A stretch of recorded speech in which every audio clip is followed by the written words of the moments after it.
Hello viewers, আসসালামু আলাইকুম। আমি আপনাদেরকে নিয়ে আসছি আজকে একটি কলা খেতে। এই কলা খেতে আপনাদেরকে কলা খেতের পরিবেশটি আমি দেখাবো। কলা চাষ করেছেন, এই যে দেখতে পাচ্ছেন এখানে একটি কলার মোচা পড়ে আছে। এটাকে তরকারি হিসাবে ব্যবহার করা হয়।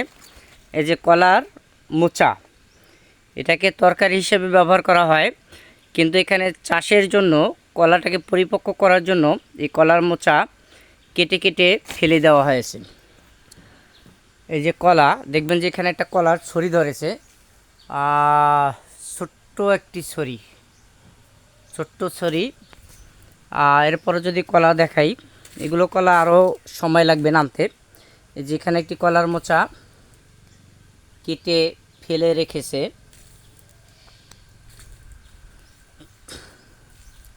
এই যে কলার ছড়ি, এটা গ্রাম্য ভাষায় বলে মালভোগ কলা। যে কলা, এটা হচ্ছে কলা বাগান।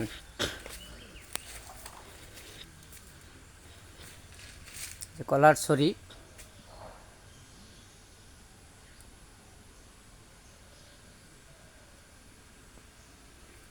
প্রত্যেকটা কলা গাছেই কলার ছড়ি সুন্দর মতো এসেছে। সময় লাগবে এগুলো নামতে, এখনও মাসখানেকের মতো সময় লাগতে পারে। প্রিয় ভিউয়ার্স, আপনাদেরকে যদি দেখাই আমি, প্রতিটি কলা গাছের গোড়ায় দেখবে যে কলার চারা গাছ বা কলার চারা বেড়ে উঠছে। এই যে ছোট ছোট চারা, এক একটা গাছের সাথে প্রায় 8-10টা করে চারা বের হয়েছে।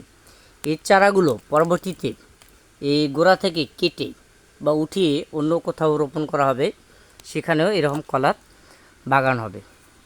তার মানে কলার বাগান করার জন্য এই কলা গাছের গোড়ার যে চারা, সেগুলো একখান থেকে নিয়ে অন্যখানে রোপণ করলেই হয়।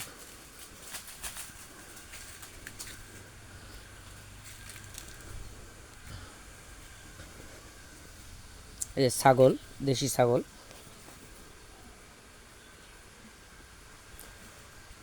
এটি কলার ছড়ি। মাশাআল্লাহ, অনেক বড় একটা ছড়ি কলার।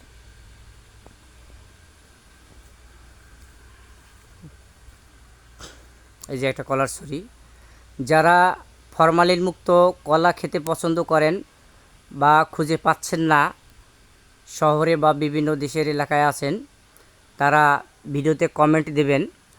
অনলাইনে কুরিয়ার সার্ভিসে বা পার্সেল যোগে আপনাদের চাহিদা মতো কলা পাঠিয়ে দেওয়া হবে ইনশাআল্লাহ। সবাই ভালো থাকবেন, সুস্থ থাকবেন, এই শুভ প্রত্যাশায় কলাক্ষেত থেকে বিদায় নিচ্ছি। আমি ইউনুস আমিন। আসসালামু আলাইকুম ওয়া রাহমাতুল্লাহি ওয়া বারাকাতুহু।